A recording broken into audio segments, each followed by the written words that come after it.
Hey guys, welcome back to my channel. My name is Felicia and this is The Feminine Fancy. In today's video, we are talking all things wedding. We're talking wedding planning, what it's like planning your own wedding, some of the things that I and my fiance have been surprised about in this process, in this wedding planning process. Obviously, the wedding industry is huge. It is a huge, like, billion-dollar industry. And I think going into it, I knew it was going to be expensive, but I didn't know it was going to be this expensive. Like, I knew realistically that, like, we were gonna have to pay for certain things. Like, you're throwing a party, that's what happens. But when I got some of the quotes back from some of the photographers and caterers that I reached out to, I was flabbergasted. However, there are also some positives, of course, to planning your own wedding, and I wanna just talk about the whole thing, what our process has been like so far, and some of the things that we are surprised about in this process that we were not expecting. I am so excited for our wedding. Every day we get closer, I get more and more excited because I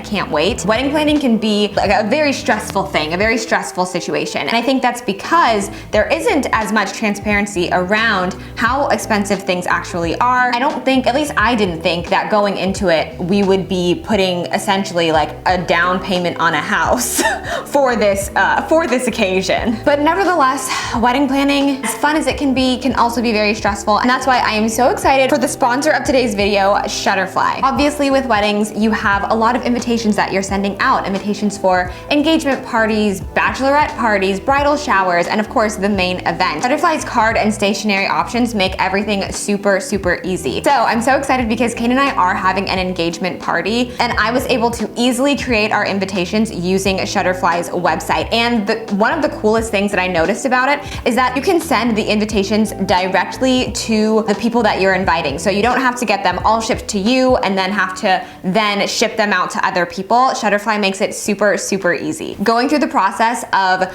editing and designing our engagement party invitations was so much fun. Luckily, we already had photos from when we got engaged because Kane was stealth and got that secret photographer. So all I had to do was just input our information, input our photos, and it looks so professional. You can customize everything from the font, the color of the font, to the color of the inside of the envelope, you guys. It's truly a superior way to do your invitations and send them out for whichever wedding occasion that you need invitations for. So thank you so much to Shutterfly for sponsoring today's video, and let's talk about some of the things that we've realized in the wedding planning process. Okay, this first one, you guys are gonna be like, really? You didn't know that? But honestly, I cannot stress to you how important it is to have a budget and know what your budget is. I didn't know how important it was going to be to make sure we had a specific set budget for everything, because that just makes everything so much easier as far as like, oh, this falls within the scope of our budget, this does not. And I remember growing up watching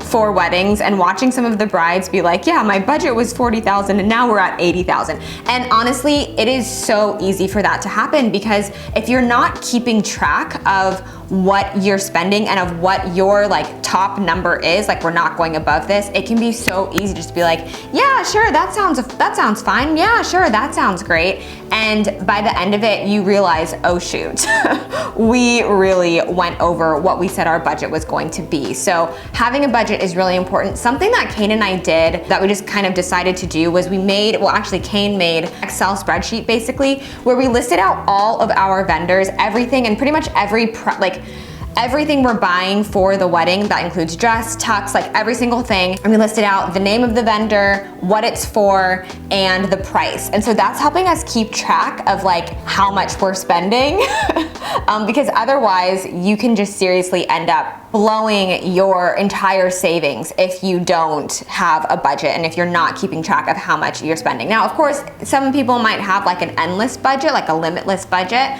but that's not us. That's not what we're doing. And as far as how expensive specific things are, I am surprised. I don't know why. Maybe it's because we live in California and things are just more expensive here in general.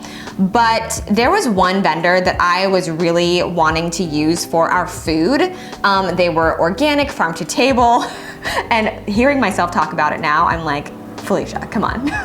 You really thought that was gonna be like, you know, affordable. For organic, farm to table, fresh, seasonal food, that was their whole thing. For a 40-person wedding, it was going to cost us $10,000 just for that, for 40 people. It's not even like we're having 80 people or 100 people. For a group of 40, the vendor that I was looking at was costing $10,000. So I was surprised about that price point, and I was also surprised about the price point of photography. And that's not to say that I don't think photography is important. Obviously, I do video, Kane does video production, we know it's important, but I'm starting to think that these wedding photographers are really making a killing off of all of us, because realistically, we could just hand out like Polaroid cameras to our guests, and I guarantee we would get some really beautiful moments. I reached out to one photographer whose baseline for the wedding day was $10,000. So that means that just between photography and food, if we were to have picked those two people, we would have already spent $20,000, and that's not even including the venue, that's not including the cake, it's not including the DJ. So yeah, to say that it is expensive is kind of an understatement. It's so interesting because I wonder, I actually know, like I've seen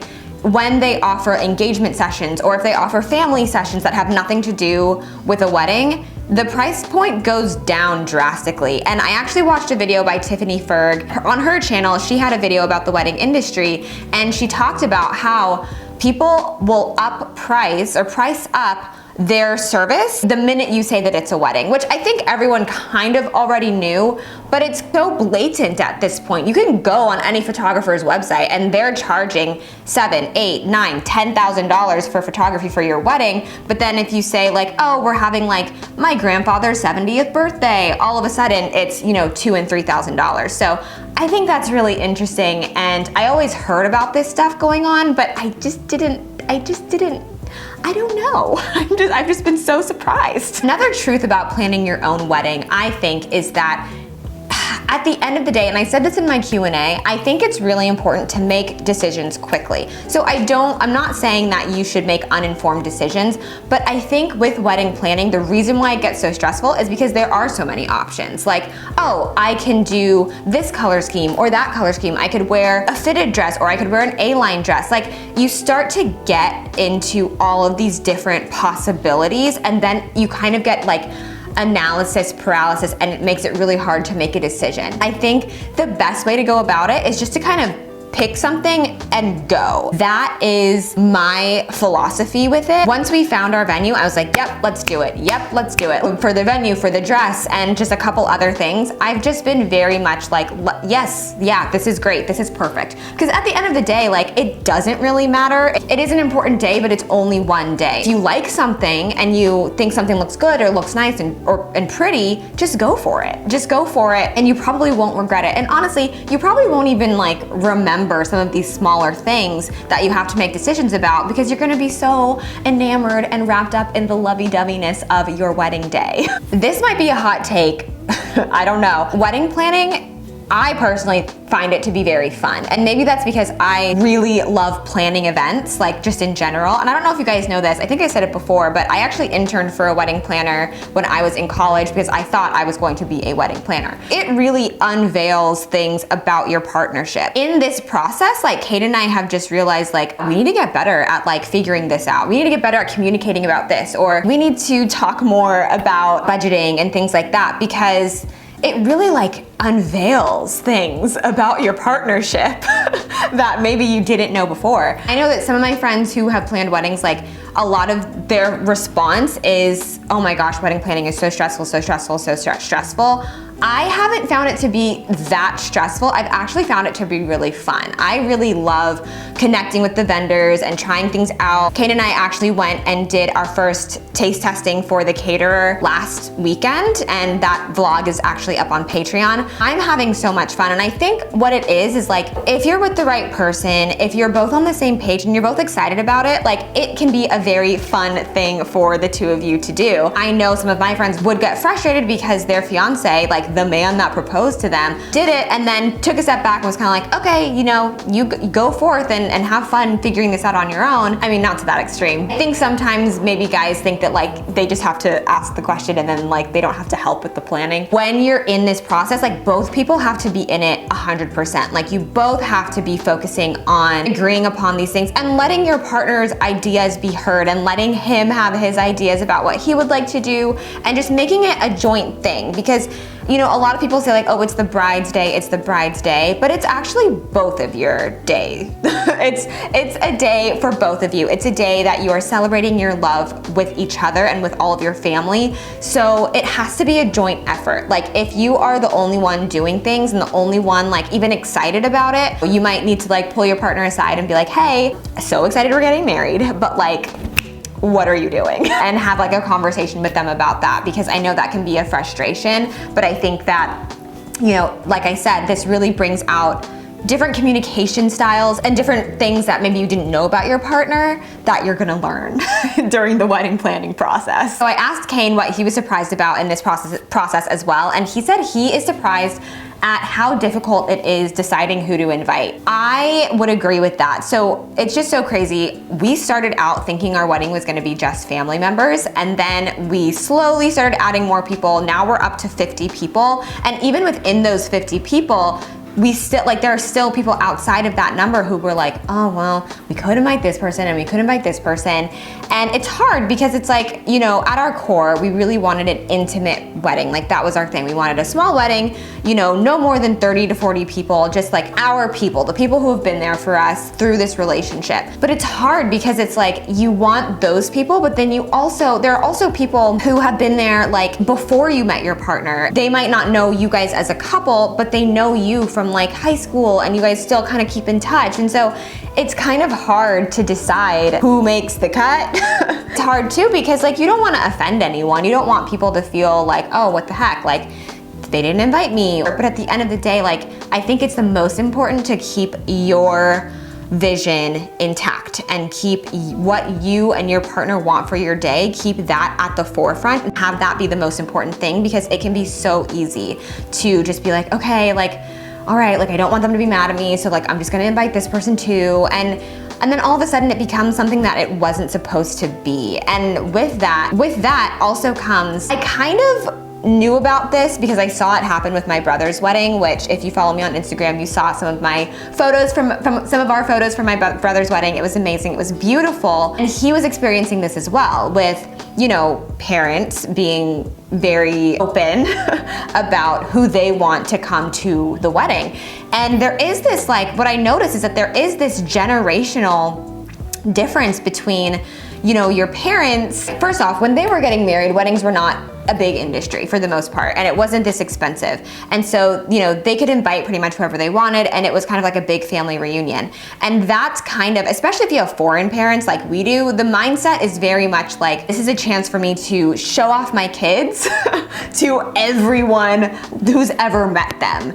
And then like kids in our generation are kind of like, wait, no, like we want something different. And so there is this like clash. I think it's really necessary to not allow other people to force you into doing something you don't want to do. Like if you don't want to invite Uncle Tim and you haven't talked to him in 10 years and he knows nothing about you or your fiance, there has to be a way in which you can talk to your parent who maybe wants Uncle Tim to come and say, hey, like I know you love Uncle Tim, I love him too, but this is really about me and my partner, and I really want this day to be intimate and special, and I just don't know him. We're having to have conversations with our parents about them wanting to invite certain family members and not necessarily knowing if we want those family members in attendance at our wedding. But I think it's important just to not let your parents or anyone else for that matter sort of steamroll your ideas and force you to do things that you don't necessarily want to do. Here's the thing, if they're contributing to your wedding as well financially,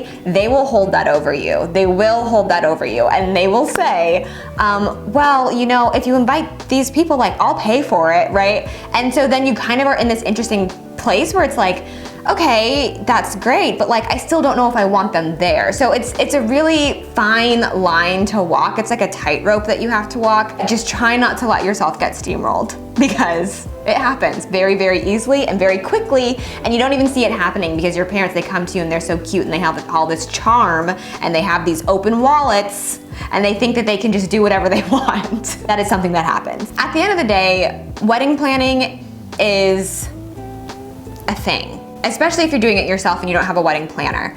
It can be stressful, it can be tense, but it's also a lot of fun. And like, personally, I have not felt more in love with my fiance than I have during this process. Like, it has just brought us so much closer together. We're having so much fun doing it together and just thinking about it and getting excited for the party. It can be stressful, but just don't let it be. Like, make snap decisions. Don't let people steamroll over your ideas and what you want to do. Remember that, yes, you could have, you know, orchids or you could have peonies, but at the end of the day, like, it's not about any of that. It's about you and your partner. It's about the union that you guys are creating and the life that you're starting together, which is the most exciting thing ever. So just don't let those little things stand in the way of making this a fun time. Like, this is a beautiful and fun time, and it makes me sad when I see people that are stressed out about it or that are fighting with their partners about, you know, about all these things having to do with this one day. And it's like, don't let that happen. I know I'm still early in the process, so there's still time. There's still time for Kane and I to be like, I hate you, we don't want to do this anymore. No, but there's still time. I'm early in the process, but I'm just trying to be really aware and cognizant of making this a fun time and having fun with it and just being imaginative and creative and buying as many wedding books as I want. Like, anytime I walked into Anthropologie the other day and I saw a book called The Newlywed Table. Did I open it? No. Did I buy it? Yes, because when am I ever going to be in this season of life again? Never. So I'm trying to have the most fun that I can with this, and I would encourage you to do the same because this is such a beautiful time, and just don't let all of these little things and the budgeting and the stress get to you. At the end of the day, it just doesn't matter. So that's my TED Talk for today. Hope you enjoyed this video. If you're also planning a wedding, or if you have any advice from when you planned your wedding, please drop it in the comments below, because your girls who are engaged right now, we need help. We need help and we need advice. So please comment down below all of your advice. Thank you so much to Shutterfly for sponsoring today's video. Make sure to check out their cards and stationery section on their website for all of your invitation needs. They've got it all, you guys. I am not kidding. So thank you so much to Shutterfly. You can find me on Instagram at _thefemininefancy_, and you can find me on my blog / website at thefemininefancy.com, and on Patreon at thefemininefancy if you want to check out that food catering tasting vlog that I put up the other day. So I love you guys so much, and I will see you in my next video. Bye!